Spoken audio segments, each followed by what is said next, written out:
Wabarakatuh.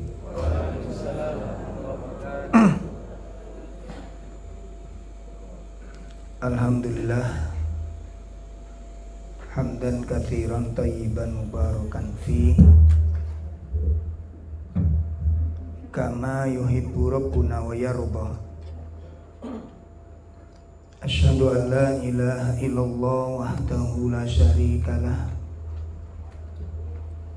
wa asyhadu anna Muhammadan abduhu wa rasuluh. Ya ayyuhalladzina amanu taqullaha haqqa tuqatih wa la tamutunna illa wa antum muslimun. Ya ayyuhalladzina amanu taqullaha wal tandur nafsum ma qaddamat lighad wattaqullaha innallaha khabirun bima ta'malun.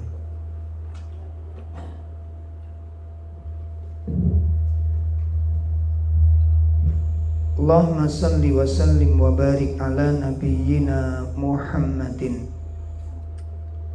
wa ala alihi wa ashabihi wa man tabi'ahum bi ihsanin ila yaumiddin. Amma ba'd.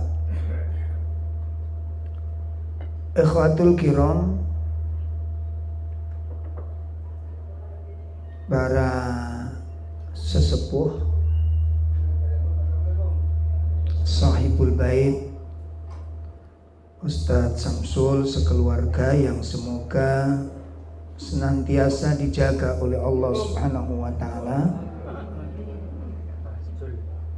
Kepada para jamaah, bapak-bapak, ibu-ibu, semoga Allah senantiasa merahmati kita semuanya dalam setiap waktu dan setiap keadaan.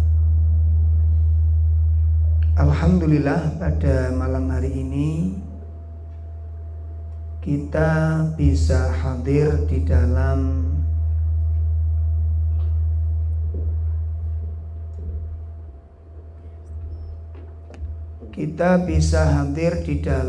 kajian rutin kita, sebuah anugerah dari Allah, sebuah nikmat dari Allah,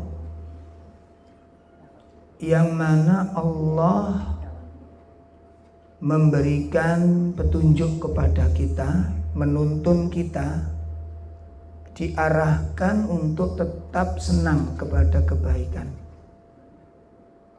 Allah menuntun hati kita untuk mencintai ilmu, mencintai ketaatan. Ini bukan kebetulan ya. Ini bukan kebetulan. Ini bukan sesuatu yang sederhana. Ini sesuatu yang sangat istimewa. Karena tidak sedikit orang tahu kebenaran, tapi tidak berkenan untuk bergabung di dalam kebenaran. Orang tahu tentang kebaikan-kebaikan dan keutamaan, tapi nggak berkenan untuk bergabung di dalam kebaikan tersebut. Maka kita berkenan untuk datang, ini bukan kebetulan, tapi karunia dari Allah Subhanahu wa ta'ala. Ini nikmat yang mahal ya, nikmat yang sangat agung dari Allah. Oleh karena itu, ini ayo kita jaga supaya tidak dicabut oleh Allah ya. Dan itu yang paling dikhawatirkan oleh orang-orang soleh, tergelincirnya hati dari hidayah, tergelincirnya hati dari jalan keimanan. Itu yang paling ditakutkan oleh orang-orang yang soleh, yang ditakutkan oleh orang-orang yang bertakwa. Karena kita harus paham betul dan betul-betul sadar. Hati bisa tergelincir. Kisah-kisah dalam Al-Quran, kisah-kisah dalam hadis, orang-orang yang ilmunya jauh lebih banyak dari kita. Ya, dari zaman ke zaman itu selalu ada kisah seperti itu. Dari para nabi, sejak nabi-nabi terdahulu, zamannya Nabi Musa, itu ada ulama yang karismatiknya luar biasa, hafal Taurat, ya, hafal Asmaul A'dham, menguasai makna kandungan Asmaul A'dham, tergelincir berubah menjadi musuhnya Nabi Musa. Bayangkan, hafal Taurat, kalau sekarang hafal Quran, berubah balik haluan. Yang kemarin beriman, taat, patuh, mengikuti Nabi Musa, berbalik arah menjadi musuhnya Nabi Musa. Maka kita memohon kepada Allah dengan sebuah doa yang tidak boleh kita tinggalkan. Rabbana la tuzigh qulubana. Doa ini jangan sampai ditinggalkan. Begitu juga minta tolong kepada Allah, sebagaimana yang telah diwasiatkan oleh Rasulullah SAW kepada sahabat Abu Dzar radhiyallahu anhu.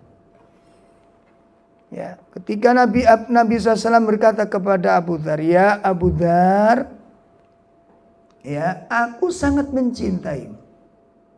Uhibbu ilaikum. Aku sangat mencintaimu. Lalu Nabi berpesan kepada Abu Dzar, aku wasiatkan kepadamu, aku ajarkan kepadamu beberapa kalimat. Dan jangan pernah engkau tinggalkan kalimat ini. Fi kulli duburi shalah. Di setiap akhir salatmu. Allahumma a'inni ala dzikrika. Yang menjadi doa yang menarik di situ apa, Pak? Kalimat ini, ya Allah tolonglah saya. Ini Nabi loh, Nabi minta tolong kepada Allah. Allahumma a'inni ala dzikri. Maka ini memberikan pengajaran kepada kita. Kalau hari ini kita ini kok semangat ibadah, cinta kebaikan, cinta ketaatan, cinta ilmu, membenci kemungkaran, itu jangan sampai congkak. Jangan bangga diri.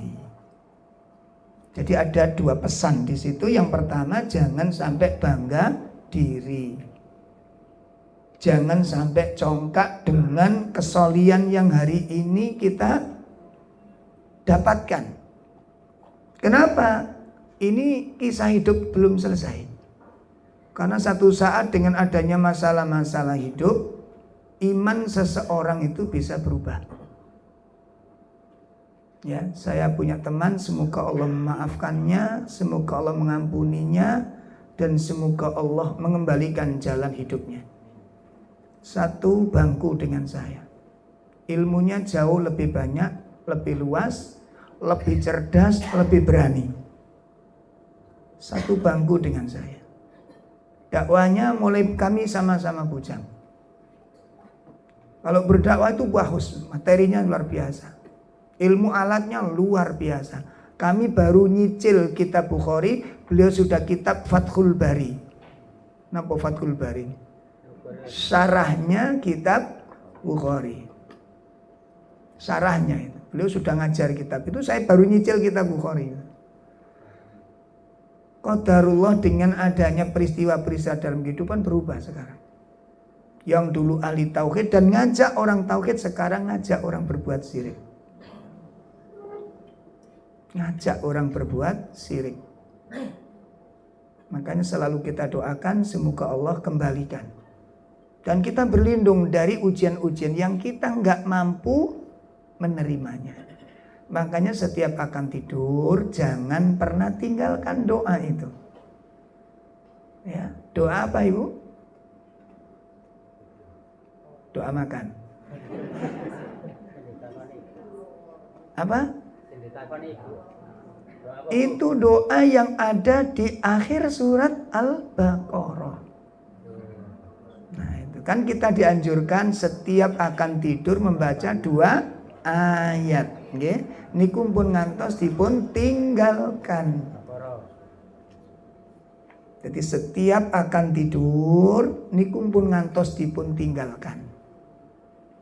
Ayat kursi, 2 ayat akhir Al-Baqarah, trikul nek kabel se ono Al-Mulk. Ojo mulek-mulek ya, itu dibaca karena di akhir Al-Baqarah itu ada doa-doa perlindungan. Di situ ada doa Rabbana wala tahmil alaina isron kama hamaltahu 'alal ladzina min qablina. Wahai Rabb kami, jangan Engkau berikan kepada kami beban ujian seperti ujian orang-orang terdahulu. Kenapa? Gak kuat. Gitu. Jangan sampai Engkau berikan kepada kami ujian-ujian seperti ujiannya orang-orang di zaman dulu. Gak kuat.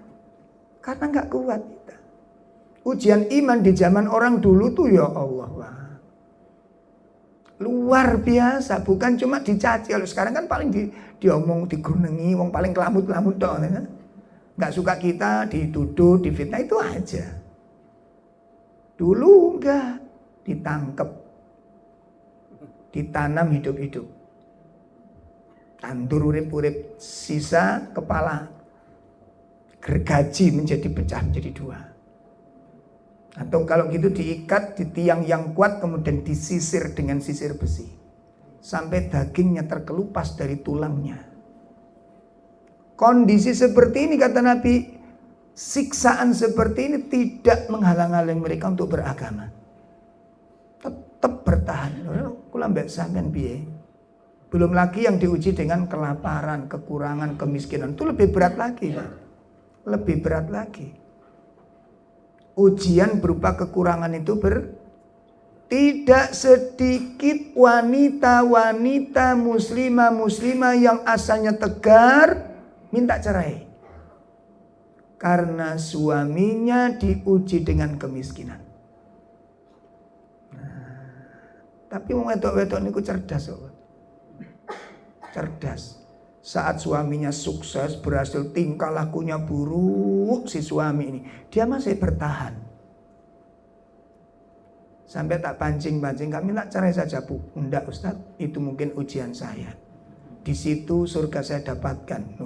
Nek bojone saya sukses. Padahal kasar sing lanang, kasar yo ngamplengan. Lho sampean kok tahan pukul, saya bilang. Kamplengi sing lanang kok bertahan, ya itu mungkin ujian saya. Begitu kena ujian miskin langsung minta cerai. Saya bilang, loh Bu, katanya itu di situ ada surganya. Sudah terlalu lama. Nah itu jenenge wong wedok cerdas. Cerdas wong wedok. Loh iya benar itu. Jarang yang kuat dengan ujian kemiskinan. Berat Ibu, berat. Jadi orang miskin itu berat. Dipandang sebelah mata sama manusia, kekurangan-kekurangan menghimpit dirinya. Makanya kalau bisa yang dekat dengan orang-orang miskin. Biasanya kalau kita datang ke orang miskin berapa bulan sekali? Kok talatole, takoni kok talatole. Berapa bulan sekali? Enggak pernah, dolim. Setelah pengajian ini bisa berubah? Programkan, nggak usah ruwet, nggak usah muluk-muluk, nggak usah sembako, nggak usah. Itu jualan yang murah-murah. Ada sayur asem 1 bungkus 5.000. Ada tuh? Ada tuh? Ikan pepes, ambilkan 3, nasi 3 bungkus Bu. Besok pagi sarapan tak kasih, udah selesai. Lo kok sampean gak iso ngelakoni bilang?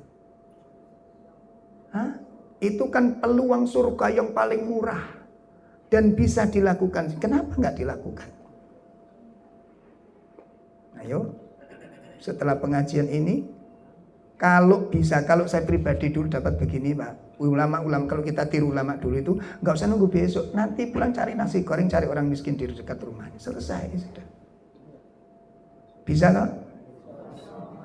Nah, alamat nasi goreng rame nanti. Lah kok sampai pirang-pirang bulan gak ke orang miskin, gak rumangsa dosa ta sampean? Enggak dosa enggak? Dosa enggak? Sampai kapan? Lo gak ngerti lo ini. Padahal itu paling gampang toh nggih. Gampang apa sulit? Mau jawabnya sing angel. Gampang. Belikan nasi 2 bungkus, sayur 2 bungkus, selesai sudah. Dan orang miskin merasa senang. Loh gitu loh. Baik Bapak Ibu sekalian, maka perhatikan dengan baik dan ayo diamalkan ilmu ini. Ayo diamalkan. Mudah-mudahan Allah Ta'ala memberikan rahmat kepada kita semuanya dan memberikan keberkahan kepada majelis kita ini. Materi yang akan kita bahas adalah hajrul Quran. Ketika Al-Quran ditinggalkan. Ketika Al-Quran ditinggalkan. Bapak Ibu sekalian yang dimuliakan Allah, sebagaimana yang sudah kita ketahui, alon-alon mawon, gak usah kupu-kupu, malah gak mati-mati. Ngoten niku panik, Pak, dipencet gak tambah bunyi. Saya pengalaman. Ini kok sampean tontok tambah gupo. Makanya gak usah ditontok. Tambah gupo. Karena saya mengalami, kok mati-mati akhirnya tak tontok. Baik. Sebagaimana yang sudah kita ketahui bersama bahwa Al-Quran diturunkan itu dengan sebuah tujuan yang sangat amat agung. Sangat amat agung. Ya, itu fungsi Al-Quran diturunkan. Dengan diturunkannya Al-Quran itu, Allah memberikan tugas kepada Ar-Rasul Sallallahu Alaihi Wasallam untuk disampaikan kepada umat, untuk diajarkan kepada umat. Itu Al-Quran diturunkan dengan sebuah tujuan yang sangat amat agung. Apa di antara tujuannya Al-Quran diturunkan itu? Di antara tujuan agung Al-Quran diturunkan adalah untuk mengeluarkan manusia. Ya. Mengeluarkan manusia minadz-dzulumat, dari berbagai macam bentuk kegelapan. Dzulumat itu kata jamak. Dzulumat itu kata jamak yang menunjukkan kegelapan itu jenisnya banyak. Kalau gelap gitu dzulmatun itu gelap. Tapi kalau dzulumat itu menunjukkan apa? Kegelapan itu jenisnya banyak. Imam As-Sa'di di dalam tafsir Taisirul Karim Ar-Rahman menjelaskan kegelapan itu ada 4 macam. Kegelapan itu ada 4 macam. Yang pertama dzulmatul jahl, gelapnya kebodohan.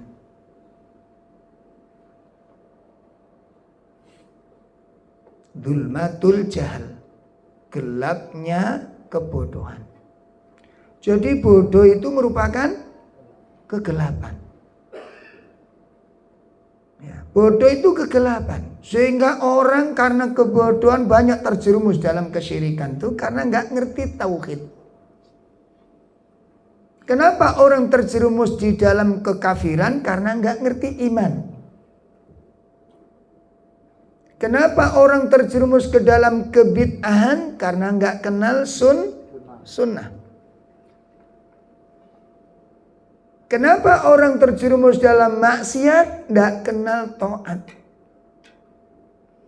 Maka kebodohan itu dikatakan oleh Allah dan juga disebutkan oleh para ulama bahwa kejahilan merupakan sumber segala dosa.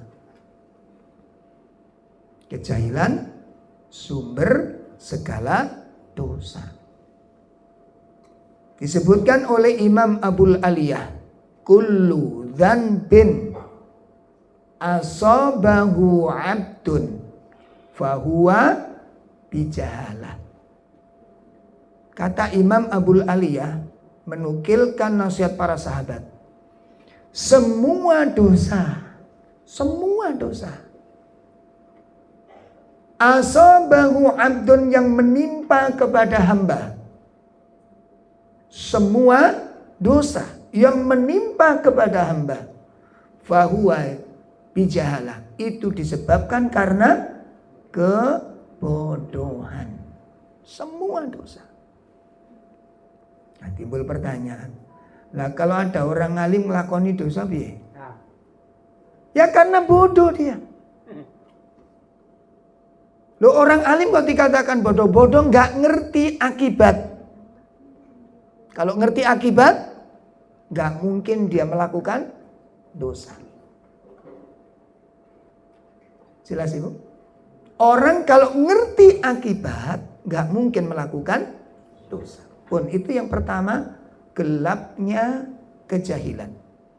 Dan Al-Quran tujuannya untuk itu. Mengentaskan kejahilan, memberantas kejahilan. Yang kedua, zulmatul kufr wasyirik, gelapnya kekafiran dan kesyirikan. Tujuan Al-Quran untuk mengentaskan manusia dari segala macam bentuk kekafiran. Makanya kalau orang terjerumus dalam syirik, dia berada di dalam kegelapan. Kenapa? Gak kenal siapa Robnya. Orang syirik kok nyembah pohon, nyembah kuburan, ada nggak? Nyembah sapi malah. Ternyata bukan cuma orang India saja itu nyembah sapi itu. Di Solo itu ada, namanya Kiai Slamet. Ya pernah dengar ya? Itu Masya Allah, ada ikhwan kita di sana pernah menyaksikan langsung acara ritual kalau Maulid Nabi, Pak. Ada acara kirab itu namanya. Itu pada saat dikirap nanti bulan Maulid atau bulan Syuro, itu biasanya malam 1 Syuro itu Masya Allah.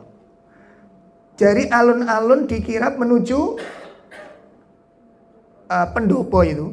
Saat perjalanan tuh kirap itu agung-agungnya peristiwa. Jadi kalau Kiai Islam itu sampai pipis, sampai berak, itu royokan teletongi, Pak. Loh betul itu. Konon katanya untuk kecantikan bagus itu, Bu. Untuk dibalurkan. Allah, itu keyakinan. Makanya jenengan lihat, semua orang yang terjerumus dalam kesyirikan, akal sehatnya hilang. Akal sehatnya, itu yang kedua. Gelapnya kekafiran dan kesyirikan. Yang ketiga adalah zulmatul maksiyah, gelapnya kemaksiatan. Maksudnya perbuatan maksiat bisa menyebabkan gelapnya hati. Gelapnya maksiat bisa menimbulkan kegelapan bagi hati. Orang yang banyak melakukan maksiat sulit menerima taufik. Mengkaji sulit tersentuh dengan ilmu. Ya. Sulit. Ilmu nasihat nyentuh ke hatinya sulit. Evaluasi. Makanya barangkali jenengan ngaji nang ustaz sembarang kali kok gak kroso ya ngaji itu duduk ustaznya sing gak enak. Itu bisa jadi hati kita sudah terlalu banyak maksiatnya. Coba evaluasi. Disebutkan oleh Allah kalla bal rana ala qulubihim ma kanu yaksibun. Sekali-kali tidak. Bahkan kemaksiatan yang sudah kamu lakukan itu menjadi penghalang bagi hatimu. Surat apa itu? Al-Quran. Al-Mutaffifin. Al-Mutaffifin. Itu ada. Kalla bal rana ala qulubihim ma kanu yaksibun. Sudah enggak bisa ditipu itu. Makanya kalau panjenengan dengan saya banyak maksiat, maca Quran sak maca Quran gak iso awet nih. Kepuingin cepet nang selesai. Coba rasakan. Enggak bisa ditipu itu. Enggak bisa ditipu, enggak bisa dibohongi. Ya. Makanya ini salah satu sarana untuk check up hati-hati kita ini bening atau keruh. Hati kita ini bersih atau kotor. Check upnya pakai apa? Pakai baca Al-Quran. Sudah. Saya yakin loh di antara kita ini ada yang sampai 3 hari 4 hari gak mau Quran. Saya yakin ada itu. Aromanya kelihatan kok. Yakin saya percaya. Awas hati-hati. Jangan dibiarkan. Ini akan kita bahas nanti. Bahayanya tinggi Pak. Bahayanya luar biasa. Ya. Kemudian yang keempat. Jadi maksiat itu menimbulkan kegelapan. Menghasilkan kegelapan jiwa. Yang keempat adalah zulmatul akhlak al-madhmumah. Gelapnya akhlak yang tercela. Akhlak yang tidak baik itu mencemari cahaya ibadat. Saya ulangi. Akhlak yang tidak baik itu meredupkan cahaya ibadat. Sehingga di situ tidak boleh orang yang ahli ibadah kemudian akhlaknya nggak bagus. Coba kalau ibu-ibu punya suami ya, punya suami tekun kajian itu luar biasa. Sholat 5 waktu nggak pernah terlambat untuk berjamaah. Nama ustadz, nomor ustadz semuanya punya. Gitu. Tapi dengan istrinya kasar, dengan istrinya moro tangan, dengan istrinya bakhil. Coba ibu melihat suami model begini yang terlihat apanya Bu? Yang terlihat apanya coba? Gak mungkin sholat malamnya, gak mungkin sholat 5 waktunya, gak mungkin yang terlihat itu taklidnya. Maka perbuatan yang buruk, akhlak yang tercela meredupkan cahaya ibadah. Nah ini Al-Quran datang itu untuk menghilangkan 4 macam kegelapan ini. Ya. Al-Quran datang untuk menghilangkan redupnya 4 persoalan ini. Sehingga di situ nanti terjadi perubahan-perubahan yang sangat menakjubkan ketika Al-Quran sudah menyentuh ke dalam jiwanya. Berubah itu karakter, berubah pribadi, berubah watak, berubah. Itu ketika Al-Quran sudah masuk ke dalam hati. Berubah. Saya berkali-kali dapat WA dari ibu maupun dari bapak. Alhamdulillah Ustaz, saya matur suwun nitip istri saya. Bojone titip nang kula barang. Ada bapak-bapak niku semangat ngantar tapi bapak gak tahu ngaji. Saya tak takoni ngoten pulangi sore Ustaz. Maghrib niku baru dari kantor. Coba Ustaz pikir, wah kok mikir dia.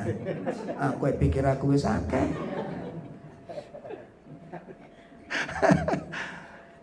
Ya, sekilas nggak salah gitu loh. Gitu. Nah, pulang maghrib sampai rumah Isya itu belum ngetus keringat Ustaz, belum mandi, baru makan, tinggal lelahnya Ustaz. Oh ya, logis gitu. Bisa ya, titip istri saya aja rutin, nanti berbagi, jadi istri saya tugasnya nyari ilmu, saya mencari rezeki. Pinter sampai menang. Nah, suatu saat jam 8:30 ketemu di jalan bawa raket. Assalamualaikum. Waalaikumsalam. Mboten dinas, Pak. Iya, tadi pulang jam 8 Ustaz. Oh. Lah ini mau kemana? Bulu tangkis. Gak capek. Olahraga Ustaz. Oh ya wis. Dadi nek ngaji kesel, nek bulu tangkis ora. Ya wis ngoten. Nah, ibu-ibu, bapak-bapak sekalian, itu fungsinya Al-Qur'an. Dan masih banyak lagi fungsi-fungsi yang lain yang mungkin tidak saya bahas satu persatu. Yang intinya perubahan itu akan, Al-Quran datang untuk merubah kepada sesuatu yang lebih baik. Mengajarkan tentang peradaban, mengajarkan tentang akhlak, mengajarkan tentang syariat, tentang sebuah aturan yang sangat menakjubkan. Itu Al-Quran. Tertata dengan indah yang mengagumkan, yang kemudian menghasilkan sebuah kalimat Nabi SAW, al-Islam ya'lu wa la yu'la. Ya, kalau bapak-bapak pakai dalil ini, alainya jangan dibaca karena nggak ada. Ya, al-Islam ya'lu wa la yu'la. Islam itu tinggi dan tidak ada yang bisa mengungguli ketinggian Islam. Saking mulianya Islam itu. Saking mulianya. Itu berkat dari apa? Al-Quran.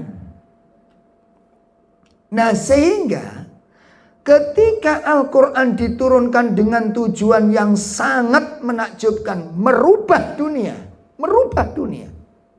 peradaban berubah. Akhlak yang hancur berubah menjadi kota yang menjadi percontohan. Bayangkan, Pak. Sampai Nabi mengatakan Al-Madinatu kalkir, kata Nabi. Madinah itu seperti tempat pandai besi. Apa, Pak? Nopo? Kota Madinah itu seperti tempat pandai besi. Untuk apa? Merubah dan menempa. Merubah besi menjadi senjata yang beraneka ragam macam bentuk.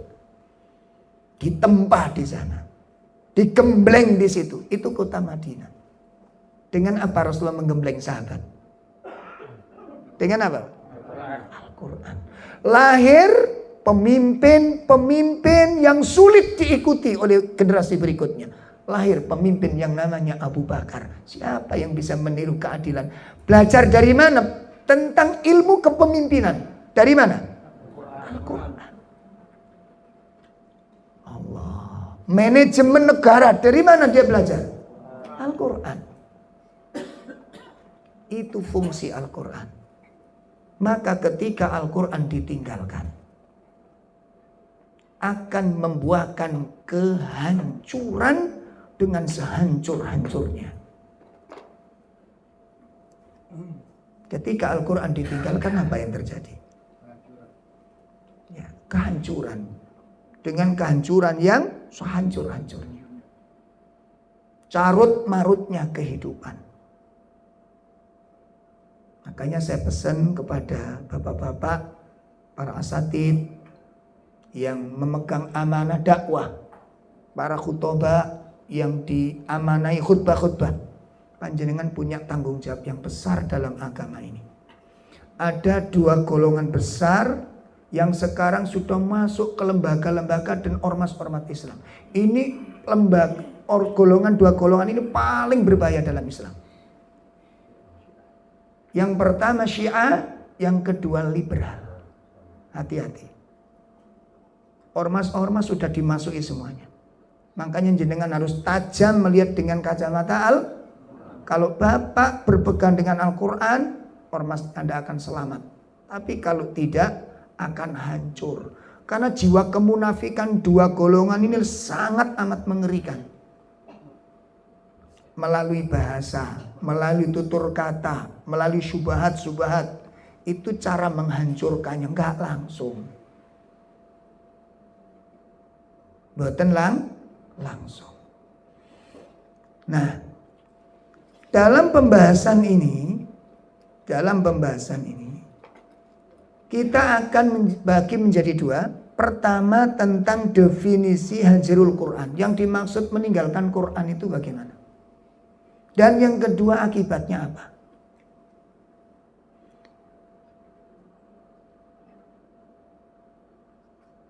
Nah, sebelum masuk pembahasan ini, kita lihat dulu perkataan Imam Al-Qayyim menyebutkan tentang definisi ini. Yang dimaksud meninggalkan Al-Quran itu bagaimana?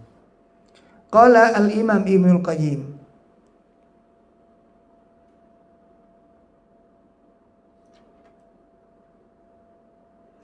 yang dikatakan hajrul Quran, orang dianggap meninggalkan Quran itu yang pertama, la yasma'. Dia tidak mendengarkannya. Wala yu'min. Dan dia tidak mengimaninya. Wala yanzur. Wala yudabbir, dan tidak memperhatikannya. Tidak mendengarkannya, tidak mengimaninya, dan tidak mentadaburinya, tidak memperhatikannya. Itu kriteria atau definisi orang yang dikatakan meninggalkan Al-Quran. Dan orang liberal dia pelaku dari tiga hal ini. Hati-hati makanya.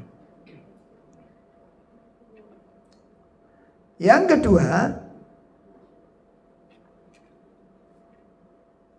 dikatakan orang itu meninggalkan Al-Quran adalah layak malu nabi, tidak mengamalkannya.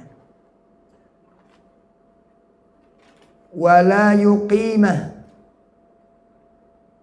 ma ahallallah wala harramallah, tidak menegakkan apa yang Allah halalkan dan apa yang Allah haramkan. Tidak mengamalkannya, tidak menegakkan apa yang Allah halalkan dan apa yang Allah haramkan. Walau kana yatlunahu, walaupun dia membacanya. Wa yu'minuna bi, walaupun dia mengimaninya. Ini sudah dianggap meninggalkan Al-Quran. Poin kedua tadi apa? Tidak mengamalkan kandungannya dan tidak menegakkan apa yang Allah halalkan, dan walaupun dia membacanya, walaupun dia mengimaninya. Apa artinya mengimani Al-Quran kalau kemudian tidak diamalkan? Makanya muncul hadis Nabi SAW mengatakan,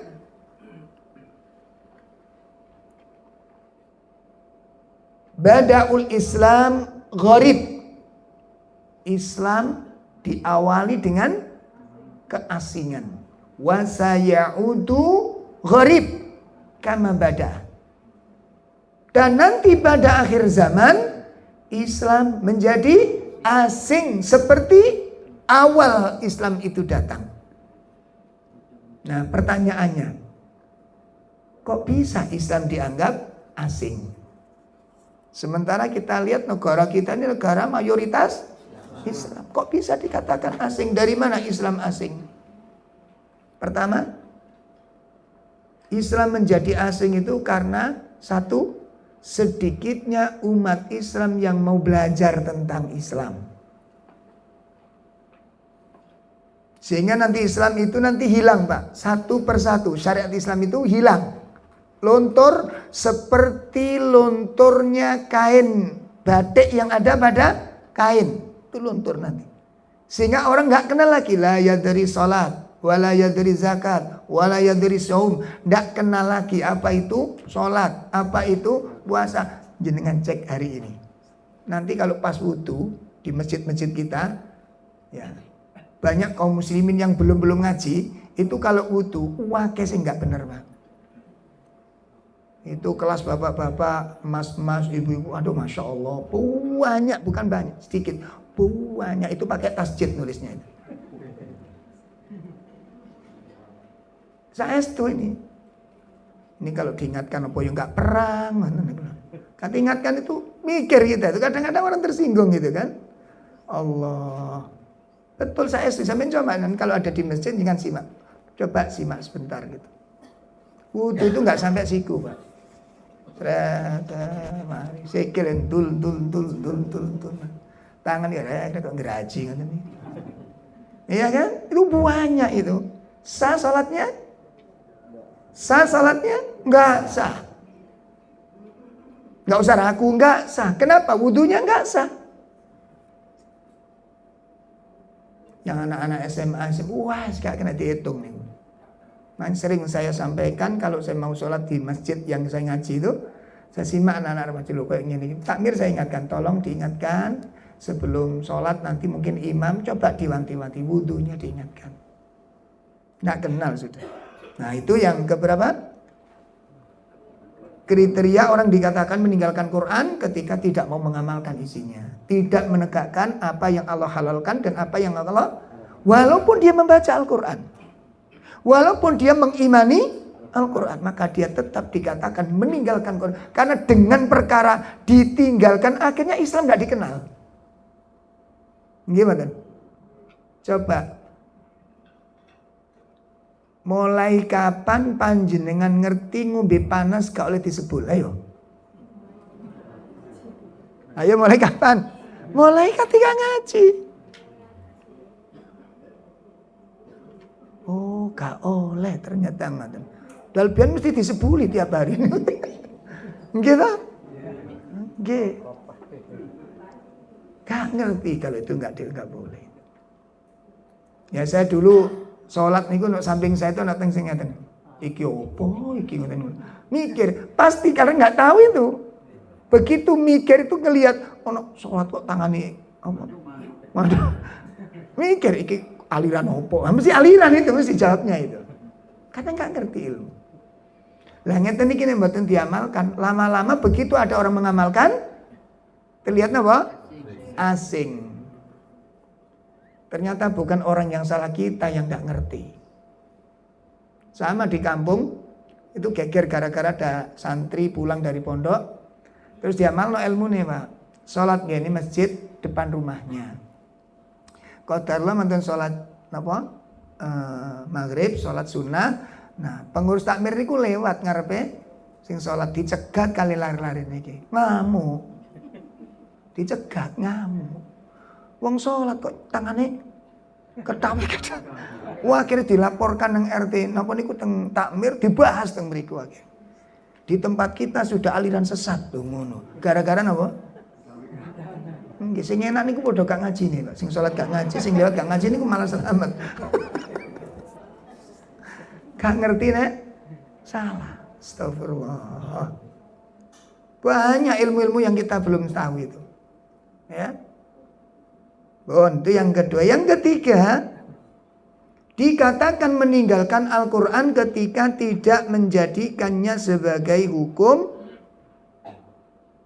baik yang berkaitan dengan prinsip-prinsip agama, usul-usul agama maupun furu'. Nah ini persoalan yang nanti dibahas secara panjang lebar. Karena orang yang tidak berhukum dengan syariat tidak semata-mata langsung dihukumi kafir. Ya. Apa? Pegel, Bu. Badan guyon. Sampai saya gak ngantuk. Ya. La yattahiduhu, tidak menjadikan hukum. Tidak menjadikannya sebagai hukum. Imma fil usul wal furu'. baik yang berkaitan dengan usul maupun berkaitan dengan cabang-cabang agama ini. Namun di sini nanti ada pembahasan yang panjang lebar. Tentunya tidak semena-mena orang yang tidak hukum dengan hukum syariat lalu dihukumi kafir, tidak boleh. Dilihat dari sebab, dilihat dari faktor. Kalau kita tidak berhukum dengan Al-Quran, kita ridho, maka bisa jadi kufur. Tapi kalau karena kita terpaksa dan tidak ridho, dan kita berupaya semaksimal mungkin di rumah-rumah kita tegakkan syariat itu, maka tidak bisa dihukumi seperti ini. Jadi yang dikatakan di sini meninggalkan secara total, ridho dengan hukum-hukum selain Al-Quran. Itu dikatakan meninggalkan Al-Quran. Itu yang ketiga. Yang keempat, orang dikatakan meninggalkan Al-Quran ketika tidak mentadabburinya, tidak mengkaji kandungan-kandungannya, wala yafham ma'aniyahu, dan tidak memahami makna-maknanya,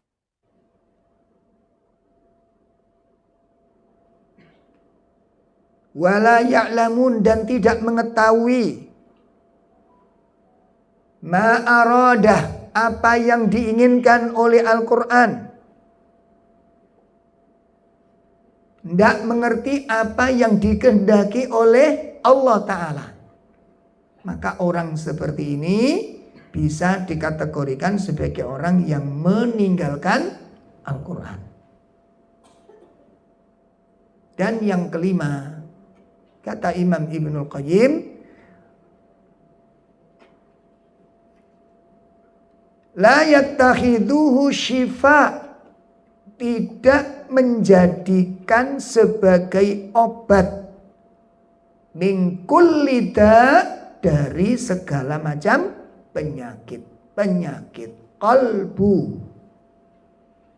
Tidak menjadikan Al-Quran sebagai obat dari segala penyakit hati.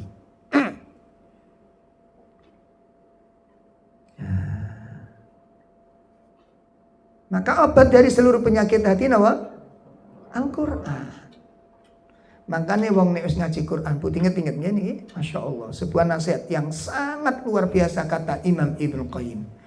Man la yashfihil Quran, orang yang tidak sembuh dengan Al-Quran. Sudah ngaji Quran, sifatnya enggak berubah sama sekali. Sudah ngaji tafsir, kelakuan ini gak berubah tambah baik, pancet belejet. Apa kata beliau? Man la yashfil Quran, barang siapa yang tidak sembuh dengan Al-Quran ini, la yashfahullahu an, Allah tidak mengendaki sembuh untuk selama-lamanya. Obat apa lagi selain Al-Quran yang lebih baik untuk mengobati hati? Adakah obat yang lebih mujarab dibandingkan Al-Quran? Adakah petunjuk yang lebih baik daripada Al-Quran? Adakah jalan yang lebih lurus dibandingkan Al-Quran? Tidak ada.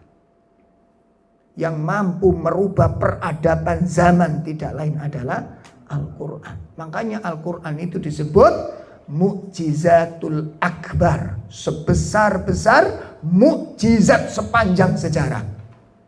Gak ada mukjizat yang bisa mengalahkan Al-Quran. Oleh karena itu, maka meninggalkan Al-Quran mengakibatkan bahaya yang sangat dahsyat sekali. Mari kita simak di antara dampak buruk ketika meninggalkan Al-Quran. Pertama kita buka surah 43 ayat 36-37.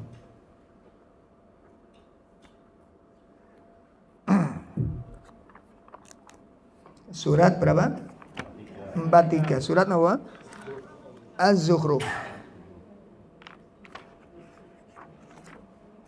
Surat Az-Zukhruf. Surat 43 ayat 36, 37. Surat 43. Surat 43 itu setelah 42. Cek mboten bingung. Kadang dibolak-balik Quran. Pokoknya habis 42 niku 43. Sampun Ibu, Pak. Mari kita simak bersama. A'udzu billahi minasyaitonir rajim. Wa may ya'shu an dzikrir rahmani nuqayyid lahu syaitanan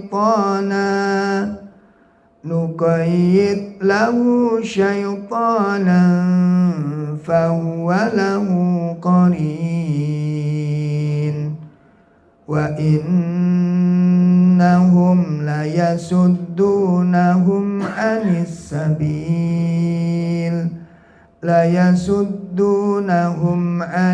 sabili wa yasabuna annahum muhtadun.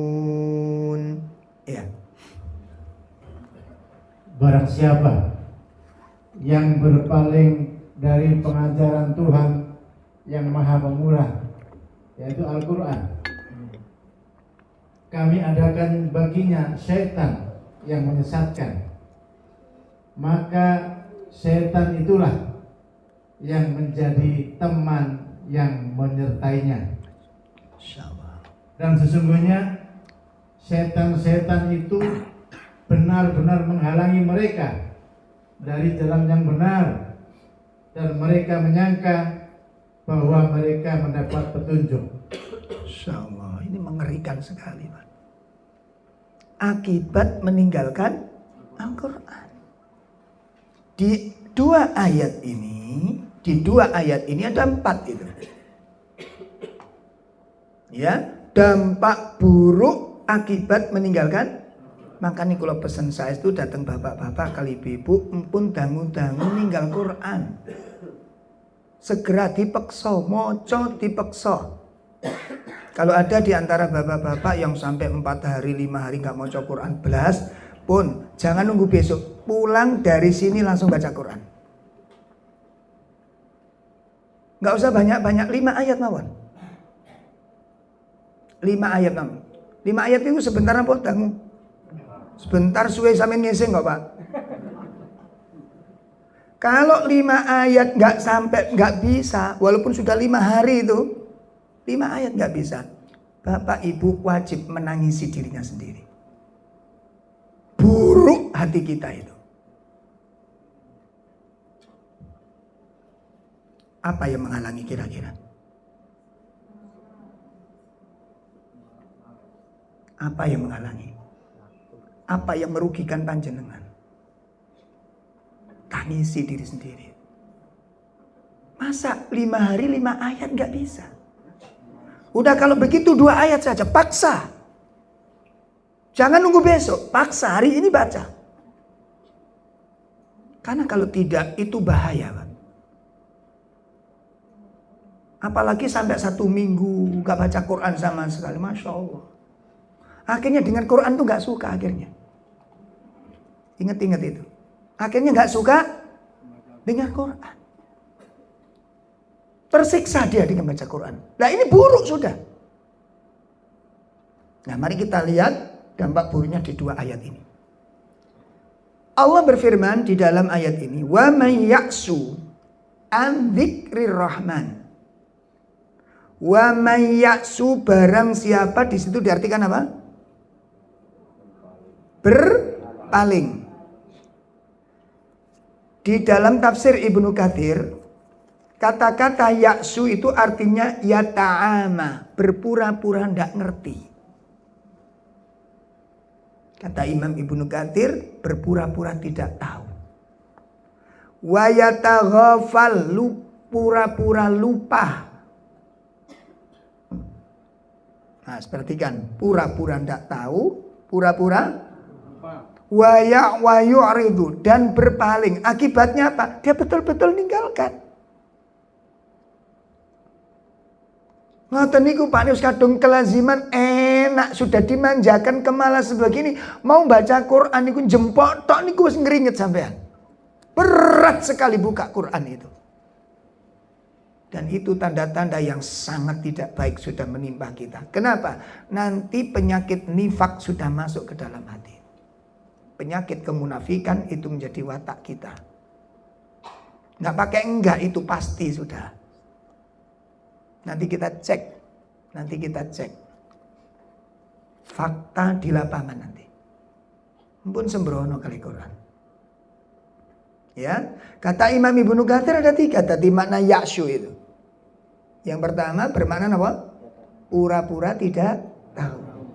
Yang kedua pura-pura lupa. Yang ketiga berpaling, betul-betul meninggalkan, nggak baca sama sekali sudah. 1 hari, 1 minggu, 2 minggu, 1 bulan, 2 bulan terus dimanjakan dirinya jauh dengan Al-Quran. Ya. Kemudian beliau mengatakan Imam Ibnu Katsir al-asya dari kata ya'su itu adalah fil aini terkait dengan mata. Dhaful basoroha. Apa maknanya? Lemah pandangan hatinya. Masya Allah. Lemah pandangan mata hatinya lemah. Mata hatinya menjadi. Nah kalau sudah demikian nuqayyid lahu syaitana. Bahaya yang pertama apa? Setan akan menguasainya. Tuh kan? Tinggu bancaan kula mbek sampean kali setan. Setan akan menguasainya. Ya. Setelah itu selesai boten fahuwa lahu qarin. Setelah setan menguasainya, setan menjadi teman karibnya. Pun, mari kita simak. Allah Subhanahu wa taala berfirman di surat 41 ayat 25. Surat 41 Surat Fussilat ayat 25. Nah, Allah Subhanahu wa taala mengatakan apa? Wa qayyadna lahum qurana fazayyanu lahum ma baina aydihim wa ma khalfahum wa haqqa alaihimul qawlu fi umamin qad khalat min qablihim minal jinni wal ins innahum kanu khasirin. Nah. Dan kami tetapkan bagi mereka teman-teman yang menjadikan mereka memandang bagus apa yang ada di hadapan dan di belakang mereka. Masya Allah. Dan tetaplah atas mereka keputusan azab pada umat-umat yang terdahulu sebelum mereka dari jin dan manusia. Sesungguhnya mereka adalah orang-orang yang merugi. Masya Allah ini. Setan-setan yang sudah menjadi teman-temannya ini menghias-hiasi, Pak. Baik dari depan mereka maupun dari belakang, perbuatan buruk itu terasa indah. Jadi kan lihat ini. Perbuatan buruk itu terasa, akibatnya apa? Hatinya senang dengan keburukan itu. Hatinya senang dengan keburukan itu. Jenengan lihat ayat itu tadi. Apa setan pernah mencintai kebaikan? Apa setan pernah mencintai kebenaran? Tidak akan pernah.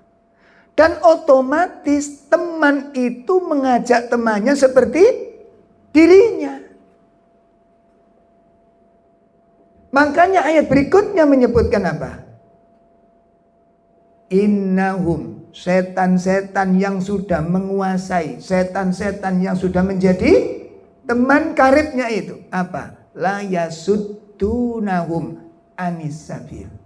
Menghalang-halangi orang tersebut dari jalan Allah. Niku satu paket Pak Bang. Nek tiang niku wis gak maca Quran belas, gak ngaji belas, otomatis mau melaksanakan setiap ketaatan itu berat, terhalang. Hatinya akhirnya gak condong kepada kebaikan. Hatinya gak condong kepada Nah, kalau hati gak condong kebenaran, berarti yang dicondongi apa? Yang salah. Makanya ndelok wong ngaji sing temen-temen gak seneng dek ini. Ndolek wong ngaji sing gak patek seneng temen. Percaya atau tidak begitu nanti jenengan. Sampeyan percaya gak percaya pun, tapi itu nanti dampaknya. Ndelok wong sing teges karo hukum gak seneng. Ndolek sing selengekan iku sing disenengi. Iki oleh padahal gak oleh syariat. Gak ngaji rong no, gak mas kok kencengen. Wah, lurus, wong bengkok-bengkok titik mulai. Gak suka yang demikian ini, Pak. Akhirnya dia mengikuti pendapat-pendapat yang lemah ini. Padahal Nabi sudah mengatakan larangan. Larangan itu halal apa haram? Loh, ngono sih. Larangan itu makruh apa haram? Kalau makruh ya gak masalah. Pak, sampean kalau ada genteng bocor, bingung apa enggak? Hah? Kenapa yang Anda bingung? Enggak banjir aja loh. Hah? Kerusakan besar itu diawali dari mana? Zina itu karena pandangan mata. Dari mana orang zina kalau nggak memandang dulu? Masuk petuk wong langsung dibendel. Ini nggak dikritik. Masuk delok toke gak oleh. Tergantung hati ini mas. Ilmune kucing.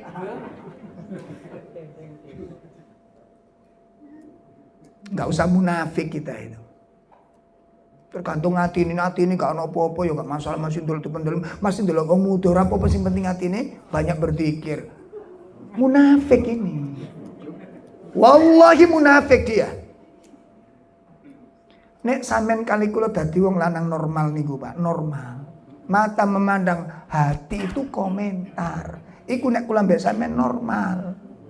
Deloken kula. Nah, itu normal. Kenapa kok ketawa? Topemu mereng. Mata memandang, hati paham ini maksud saya. Ngerti maksudku loh? Siapa bilang mata memandang walaupun memandang perbuatan film porno, yang penting hati ini nggak porno. Ini munafik ini. Atau jenengan ini jangan-jangan jeruk makan jeruk. Ngapunten. Orang-orang seperti ini akan membahayakan agama. Dan itu banyak penceramah hari ini seperti itu. Dan menyukai yang demikian ini, hancur agama ini. Saya dipahami ini. Pun kita lihat bahaya yang ketiga apa? Setan-setan itu menghalangi manusia dari jalan yang akhirnya apa, hatinya setiap mau mentaati gak suka dengan ketaatan itu. Akhirnya mencintai pun. Kalau sudah mulai seneng hal-hal yang haram, hal-hal yang makruh, hal-hal yang mubadzir, hal-hal yang sia-sia, meninggalkan sesuatu yang manfaat, itu bukan cirinya orang mukmin. Sifat orang mukmin apa? Walladzina hum 'anil lagwi mu'ridun. Bukan yang haram, yang tidak manfaat ditinggalkan oleh orang mukmin. Bukan yang haram saja, yang tidak manfaat. Walaupun itu mubah, itu ditinggalkan karena bisa menggelincirkan seseorang. Sakit dipahami ini. Makanya perkara-perkara mubah itu kalau berlebih-lebihan mendatangkan bahaya. Contoh, olahraga, boleh apa enggak? Harus. Tapi kalau berlebih-lebihan, voli, silakan main voli. Bagus. Tapi aturan. Kalau saya istirahat poli niku jam 5:15, maripe jam piro? Iku kudu duwe manajemen. Lah nek sampean praine jam 5:15, ngeduse keringet jam piro? Engko durung ngisinge sampean. Dodok niku setengah jam ngalang-alangi wong itikaf itu. Akhirnya alasan itu akhirnya sering meninggalkan sholat jamaah. Oh, bukan sifatul mukminin, bukan sifatul mukmin. Sifat orang mukmin itu alladzina hum fi sholatihim walladzina hum anil lahwi. Dan seterusnya ada 8 sifat orang-orang yang dirindukan Al-Firdaus itu. Miliki sifat 8 itu. Menjaga sholatnya. Pun, nah, kalau sudah demikian, Mbak, Masya Allah, ngapunten, akan terbentuk sebuah karakter. Tahapan demi tahapan pertama, setan menjadi menguasainya. Kalau sudah menguasainya, menjadi teman. Kalau sudah menjadi teman karibnya, menghalang-halangi orang dari jalan, selalu dibelokkan, selalu dipalingkan, selalu ditarik dari jalan kebenaran ini. Akibatnya apa? Hati menyenangi yang tidak baik, hati menyenangi yang salah, hati menyimpangi yang tergelincir, hati menyenangi yang batil. Sehingga kalau sudah hati condong kepada yang batil dan menjauhi yang ma'ruf, mencintai yang mungkar, akibatnya apa, Pak? Akibatnya ujungnya nanti menganggap yang mungkar itu sebagai kebaikan. Di sini letak bahayanya itu. Makanya di ujung ayat surat Fusilat ayat 37, setelah mereka terhalang dari jalan Allah, terusir dari jalan Allah, apa? Yahsabuna annahum muhtadun. Mereka menyangka berada di atas, mereka menyangka di atas hidayah. Berarti jalanku itu yang benar. Pada saat mereka mengingkari ketaatan Allah. Kapan tobatnya? Ada tobat? Kenapa? Karena menyangka jalan hidupnya itu. Nah, di sini terjadi tumbuhnya penyakit kemunafikan, Pak. Tumbuhnya penyakit kemunafikan apa? Mencintai yang mungkar, membenci yang ma'ruf. Sehingga nanti lahirlah Anda ketika ada tokoh-tokoh yang seperti ini, tokoh itu yang Anda cintai nanti.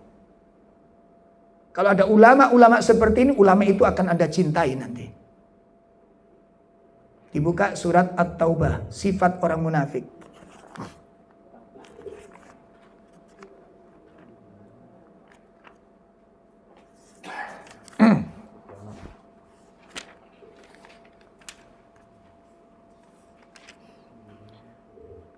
Ayat 67. Ya, surat 9 ayat 67. Bagaimana sifat-sifat orang munafik itu? Al-munafiquna wal-munafiqatu ba'duhum min ba'd ya'muruna bil munkari wa yanhauna 'anil ma'ruf wa yaqbiduna aydiyahum nasullaha fanasiyahum innal munafiqina humul fasiqun. Ya.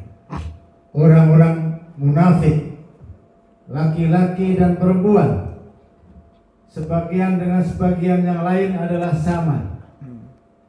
Mereka menyuruh berbuat yang mungkar dan melarang berbuat yang ma'ruf. Masya Allah, ini. Dan mereka menggenggamkan tangannya. Mereka telah lupa kepada Allah, maka Allah melupakan mereka. Sesungguhnya orang-orang munafik itu adalah orang-orang yang fasik. Masya Allah.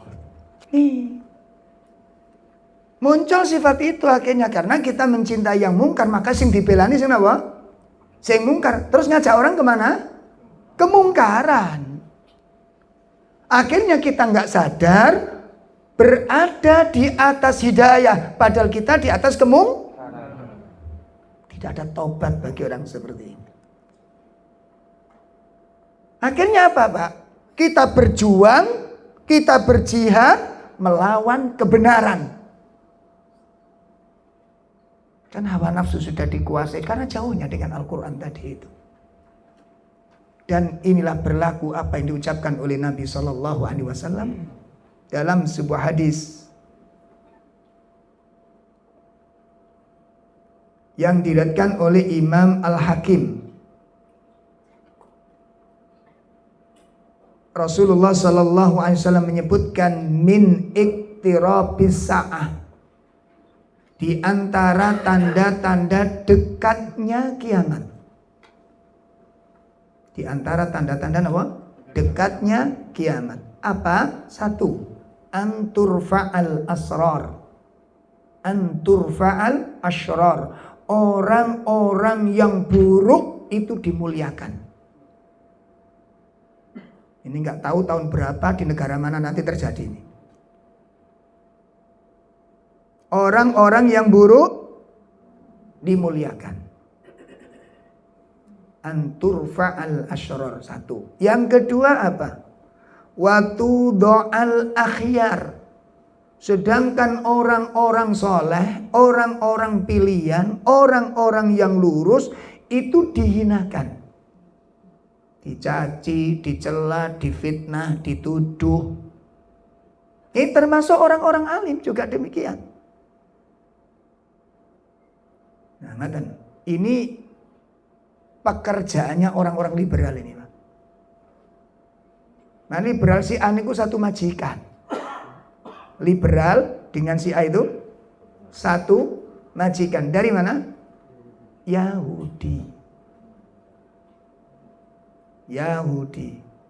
Makanya orang-orang liberal marah kalau si A disesatkan itu. Gak mau. Ahmadiyah gak boleh disesatkan. Padahal tersesat. Kenapa kok tersesat? Karena mereka memiliki nabi sendiri selain Nabi Muhammad SAW.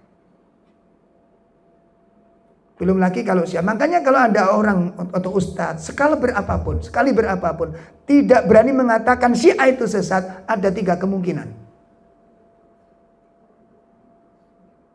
Ya, kalau ada dai gak berani mengatakan Syiah sesat, ada 3 kemungkinan. Yang pertama, dia gak ngerti siapa Syiah. Kemungkinan dia gak ngerti tentang Syiah. Yang kedua, dia dibayar Syiah. Dia dibayar. Yang ketiga, kemungkinan dia Syiah. Pun jelas. Dan kapan hari kita dengar ada seorang dai di tengah-tengah kita. Saya melakukan tesis antara Syiah dengan Sunni. Yang paling aneh itu cuma satu di Syiah itu. Hanya nikah mut'ah. Ini ngawur ini. Rukun Islamnya sama apa enggak? Dalam? Enggak sama. Rukun imannya sama apa enggak? Para sahabat itu kafir semuanya kecuali beberapa orang. Abu Bakar, Umar itu laknatullah. Aisyah itu pezina. Itu menurut? Lalu dikatakan tidak ada masalah.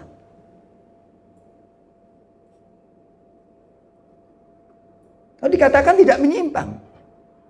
Dan antum kalau melihat sholatnya orang-orang Syiah, doa-doanya untuk apa? Laknatnya para sahabat. Dilaknat semuanya. Kecuali beberapa sahabat. Loh gitu. Dan mereka mengatakan malaikat Jibril berkhianat. Sebenarnya amanat kerasulan itu kepada Ali, tapi diberikan kepada Muhammad. Pernah dengar kalimat ini jenengan? Itu Syiah. Terus Anda mengatakan tidak sesat.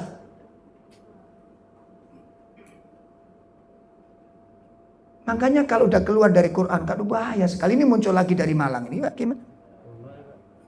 Yang apa itu? Malaikat mungkar dicegat. Ojo siksa iki urusanku. Masya Allah. Siapa mama siapa gue? Mama Kufron. La haula wala quwata. Pertanyaannya yuk, dai-dai kita berani nggak membahas penyimpangan orang ini? Walau nggak usah sesat, ini menyimpang. Berani nggak bahas di forum-forum Anda? Para dai kalau nggak berani menyalahkan mungkar yang mungkar, leren dodol pentol lewat. Tugasnya para dai melanjutkan dakwanya Rasul. Apa itu? Amar ma'ruf Lah kalau jenengan nggak berani bahas mungkar itu mungkar, lalu kenapa Anda berdoa Allahumma arinal haqqa haqqa warzuqna tiba? Kenapa Anda doa demikian? Wa arinal batilan batila warzuqna jitinaba. Kenapa Anda doa begini? Dan kenapa Anda doa ihdinas siratal mustaqim? Kalau Anda tidak berani mengatakan hak itu hak, batil itu batil, berhenti. Karena Anda berkhianat kepada kitab Allah. Paham ini? Anda berkhianat kepada syahadat, Anda berkhianat kepada amanah, Anda ditunjuk untuk khutbah, tidak berani kemungkaran, berhenti dulu. Berpikir yang matang, karena ini amanah dari Allah Ta'ala. Melanjutkan perpanjangan tugas para nabi, para rasul. Nggak harus mesti disenangi orang terus. Aku gak ngamuk dengan sampean. Gemes aja lihat ini. Syirik di zaman sekarang ada apa enggak? Berani bahas enggak? Saya kasihan Ustadz Najih ini. Ijenan mbak nyampaikan tauhid itu. Mimbar-mimbar kita jarang sudah bahas seperti itu. Gimana? Kata tugasnya para nabi apa? Menegakkan. Nabi Muhammad dibenci, dimusuhi, diusir, mau dibunuh gara-gara apa? Tauhid, bukan ngajari akhlak. Tauhid. Tauhid itu harga NKRI. Nabi berpesan kepada para sahabat, la tusyrik billah wa in kutita au hurikta. Jangan engkau berbuat syirik walaupun badanmu akan dipotong-potong dan akan dibakar. Tauhid itu nggak boleh main-main. Kenapa Pak? Nek sampean nggak kenal tauhid, sudah nggak ada agama, sudah habis agama ini. Rukun sholat sampean sholat, sampean zakat, sampean puasa haji, tauhidnya rusak, manfaat? Tapi kenapa nggak ada yang bahas? Makanya saya berdoa kepada Allah Ta'ala, Ustadz Najih, Ustadz mudah-mudahan Allah panjangkan umur panjenengan. Karena sing eret-eret kitab tauhid beliau tok nih, Pak. Di tauhid sampai dibenci karo bojone ibu-ibu itu. Ada sebagian, oh Pak Ustadz Najih yang ngelek-ngelek wong. Bukan, itu memang buruk. Dan materi yang paling gak enak itu materi tentang tauhid. Makanya gak usah dibahas Cak Yaman sampean. Bahaya ini, Pak. Makanya tauhid syirik itu perlu makanya saya doakan Ustaz, mudah-mudahan Allah paling panjenengan sehat, panjang umur. Tapi, saya kalau tapi ini mburi, sak panjang-panjangi umur tetap mati. Nah setelah panjenengan nanti sapa sing nerusno iki? Ayo dai-dai siap nggak mengemban tauhid. Ini tugasnya para nabi, para rasul. Nabi Nuh, nabi semua nabi. Dakwah dasarnya apa? Tauhid semua. Kan itu pijakan yang paling mendasar. Kalau enggak, terus apa yang Anda perjuangkan? Sing dibelani nopo? Kalau bukan tauhid apa? Jelas ya? Nah, maka sing hati-hati niki Quran dikaji sing betul, tafsir dengan tafsir yang benar. Sing mboten saat niki penyimpang-penyimpang agama wis bermunculan kawabah dikae nggon kabeh, Pak. Dan dibelani kabeh. Sing mama sapa iku, Mas? Wah, saya belum melihat YouTube, ngrungokno tok wis gregeten. Dengarkan tuh, ya Allah. Ngeri. Ya, ngeri. Bon ya. Nah, jadi poin pertama, bahaya yang paling mendasar ketika Al-Qur'an ditinggalkan apa tadi? Ada 4 satu, setan akan menguasainya. 2, setan akan menjadi teman karibnya, kemana-mana akan diikuti setan. Kemudian yang ketiga, apa? Setan itu akan menghalang-halangi jalan yang benar, menghias-hiasi yang baik kelihatan jelek, yang jelek kelihatan dipandang seperti itu oleh setan, dianggap seperti. Lah Nabi Adam tergelincir itu kan gara-gara itu. Nabi Adam tergelincir gara-gara itu. Ya Adam, hal adulluk ala syajaratil khuld wa mulkil la yabla. Hai Adam, maukah kamu aku tunjukkan pohon keabadian, kerajaan yang tidak pernah sirna. Kalau pohon ini kamu makan, kamu akan kekal awet di surga ini. Padahal itu pohon larangan. Kasih warna-warni. Akhirnya Nabi Adam pun Apalagi setan datang, aku ingin datang kepadamu sebagai penasehat loh.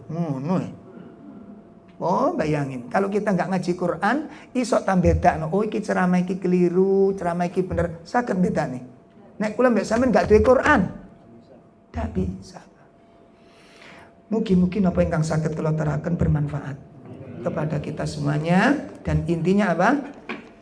Ayo kembali kepada Al-Quran, belajar baca dan dibaca, dikaji maknanya, diamalkan dalam kehidupan. Ini dampak buruk yang pertama. Dampak buruk yang kedua kita lanjutkan pada pertemuan yang akan datang insyaallah. Kurang lebih mohon maaf. Wassallallahu ala nabiyyina Muhammad.